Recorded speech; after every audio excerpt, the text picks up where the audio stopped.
Thank you for joining Wars of the Roses. And this is Unlock the Inner World by Francis Vejtasa, FRC, an article taken from Rosicrucian Digest, Volume 19, Number 7, August 1941. Unlock the Inner World by Francis Vejtasa, FRC. Can we intelligently discuss the inner world? Let us plant our feet firmly somewhere on some point of agreement. We are agreed, shall we say, that you and I are individually dual, and that each may become conscious of this duality and live it intelligently in this very life. Do I guess rightly that after this statement you and I are already in disagreement? Your idea is that we are consciously living only in the outer self, here and now, and that only after what is called death, we are consciously alive as a spiritual entity. My contention is that we may exist consciously in this very life as an inner and outer being. In fact, that is an inevitable evolutionary achievement. Agreeing that we are a dual being in our present existence, we must assume that we have a dual world in our present existence, an outer world or plane and an inner world or plane. You perhaps have a neighbor who knows these two worlds, recognizes, accepts them, and motivates in them. He would like to tell you about them, but does not know where to start, does not know what words to use, nor what language to use. Have you not observed him at times looking at you strangely and without speech? Secretly, you pity him. He stays home too much. You confide to yourself or to others, does not live violently and strenuously enough. Life is so short, and while it lasts, he is not taking advantage to have fun. He really is a fool. You probably even have a keen desire at times to do something to him, get him good and drunk, throw him off his balance. It would be great sport.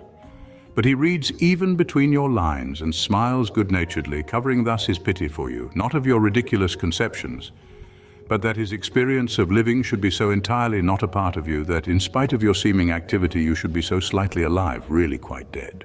And thus we have two human creations, one familiar with motivating and harmonizing to the best of his ability the two paths of living, outward and inward, and the other familiar only with his outward living, and that in an unbalanced or uncontrolled manner.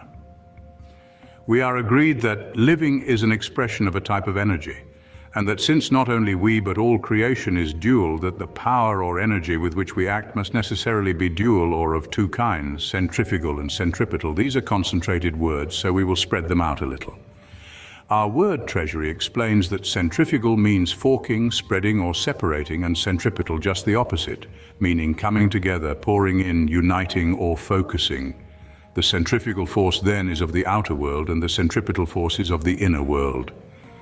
Since all creations are dual, in each creation used or unused must be the dual force, a force which scatters or spreads out, and a force which unites or focuses inward. This brings to our imagination the picture of a wagon wheel with its spokes spreading outward and uniting or focusing inwardly to a center point. And thus we have a material symbol of the counterparts of creation. It seems that your mind has fixed itself on the word counterpart. All creations are counterparts. They conform fundamentally to the same plan, from the cell to the universe. You and I have the same relation to the universe as a single cell has to the complex cell composition of our body. Just as the cell has a focal power in its center, so you or I have a focus power in our individual centers, and so the universe has a central power. And so all of these scattered center powers have a united collective power which may operate inwardly as a concentration point or current, or outwardly as, for instance, the sun radiates. As individuals, through our own independent will, we may direct our forces into our outer world, or with proper training into our inner world. Our five senses constitute our avenues of association, letting our outer selves into the outer world and the outer world into us. By association, we develop a great affinity for the outer world. We are entertained by and live on sensation, usually enslaved by or under the control of other persons or circumstances. We go crazy, as we say, living alone, and unless physically exhausted, we are bored with our own company and therefore unable to spend a few nights at home. This is not a flattering admission on our part. Daily, nightly, we dissipate, scatter our forces outwardly. Nightly, we seek our bed, empty-handed, to rebuild or regain ourselves somewhat through sleep. Thus, it is explained, we scatter our forces by living in the outer world, and since living in the inner world requires a focused or concentrated force, We have nothing left to motivate with or become consciously active in the inner world. We do not even know that it exists. We even argue that point and thus become an object of pity for those who know. It is through concentration inwardly that great works of art are created, that inventions are brought into existence, and that the universal mind, a pooled intelligence, is reached and an association made. Here we walk with and have the companionship of the divinity. The Master who gave us the law and knowledge of the kingdom within did not talk in abstractions.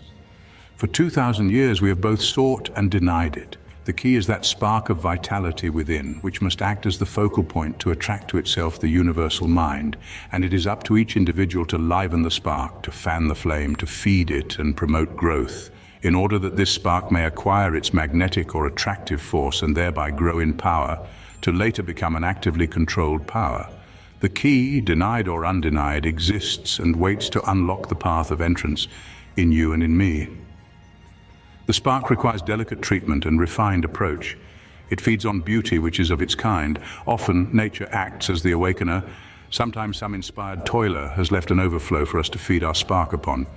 It may be architecture, music, a statue, a picture, a literary composition or masterpiece, or the sunset or some piece of landscape which no human hand has touched.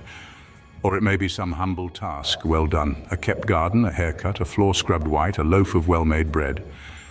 One may detect an artist's touch in all of these, but an artist's touch is not conceived without love of task and love of service to humanity. These are mighty tools. Love of task and love of service to humanity. Is there in our records any individual of greatness who is not armed with these? Unless we have inner understanding, often our evaluation of greatness is erroneous, especially as it manifests on the outer plane. Jacob Boehme, a great philosopher and world teacher, motivated in his outer life as a cobbler. In the outer world, he was a servant to those who thought themselves his superiors. Making and mending shoes does not gratify false pride or vanity, but Boehme had none to gratify. He was not a slave nor a servant to worldly ambition. Mending shoes provided the means for his outer existence. It kept him in contact with the outer world and therefore served to balance the two planes of his living, which in his period of evolution and in his spiritual mission was an essential. In his inner life, he was also a servant to humanity. His reward was the inpouring of the universal mind, of the universal love, an abundant life difficult to conceive, a living flame difficult to picture for our infantile minds, but enough to instill hope. Beware that you do not apply a wet blanket to the flame, your lamp or divine heritage. At present, there are too many high-powered personalities who live inwardly in darkness, in death, and only what they themselves possess they know how to transmit: death. This flame within feeds on refined emotions, kindliness, reverence, honesty, devotion, love of beauty, of life, of task, of others, love of plants, animals.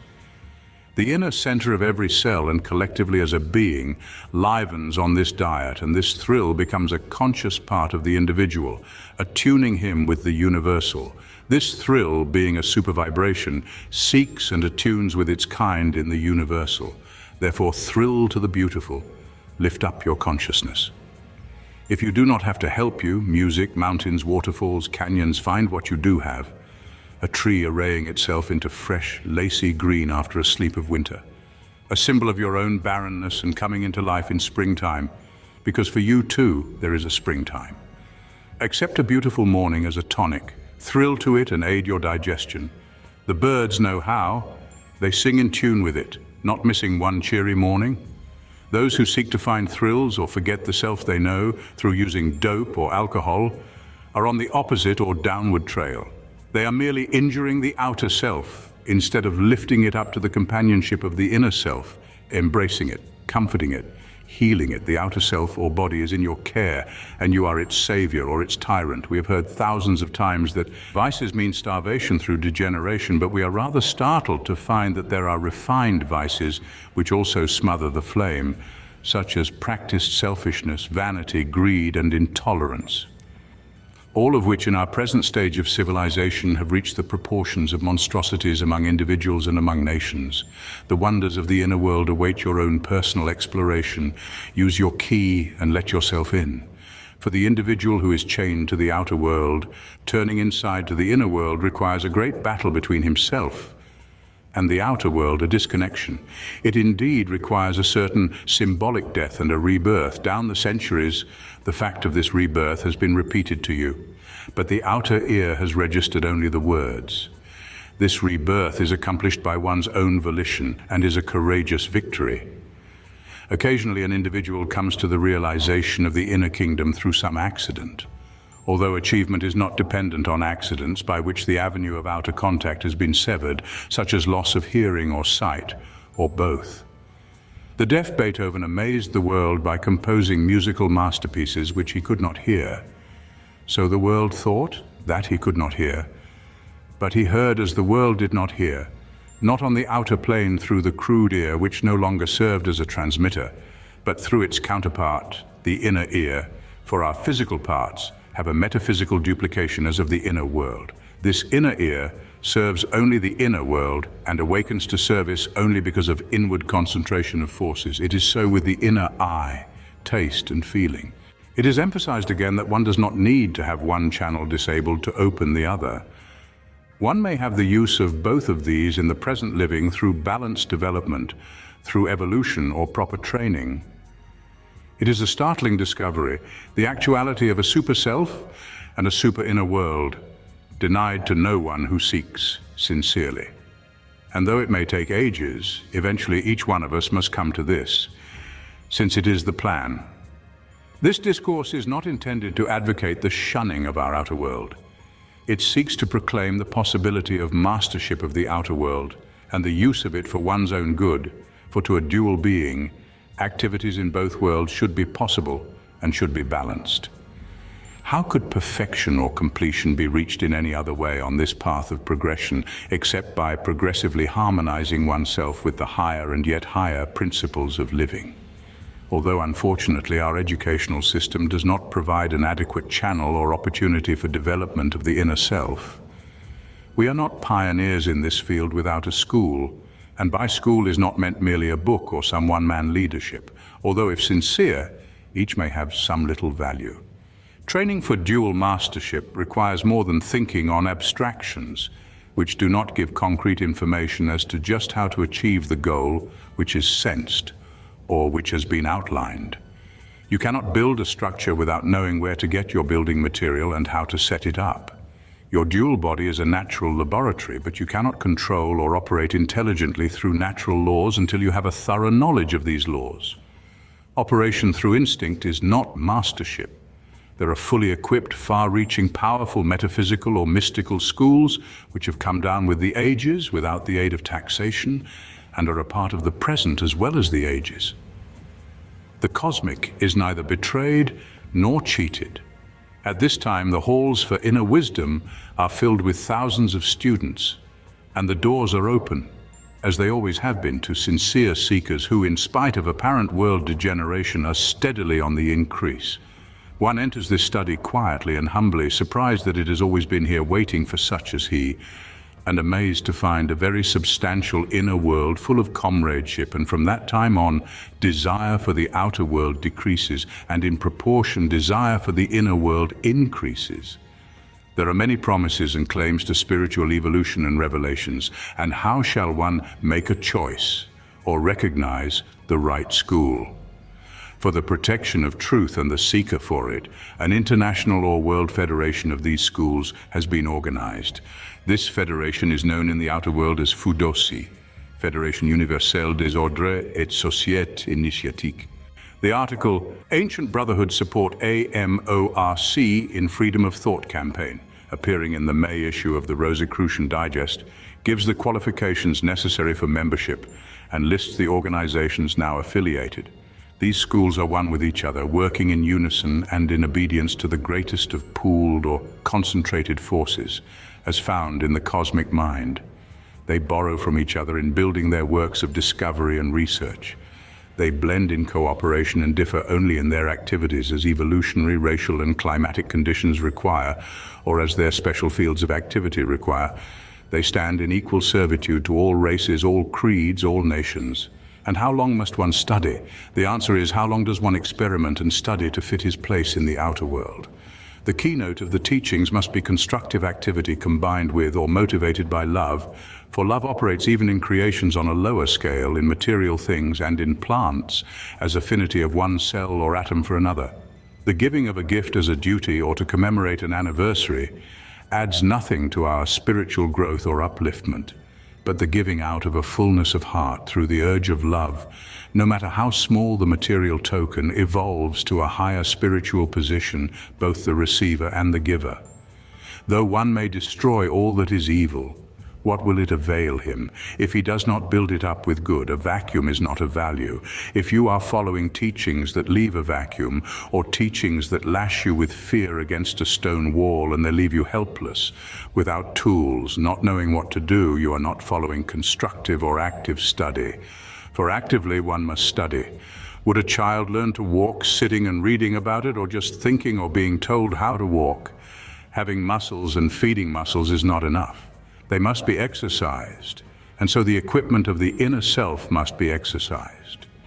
Your course of study then must be such as to acquaint you with the existence and location of the inner equipment, and must give you tools or exercises to stir life, give growth to, and put into action and eventual mastership this waiting inner self, who is destined to be a master.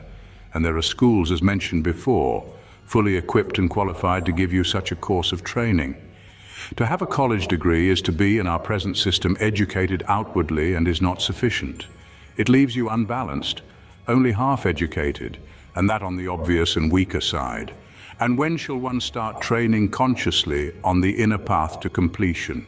Eternity will wait, but do you want to wait? While others have found or are finding their place in the light, do you choose to lose their companionship, to remain behind, to live in darkness? Thank you for watching, and please don't forget to share, like, subscribe and comment, and if you can please consider donating to Wars of the Roses. Links to PayPal and Patreon are in the description. Thank you so very much.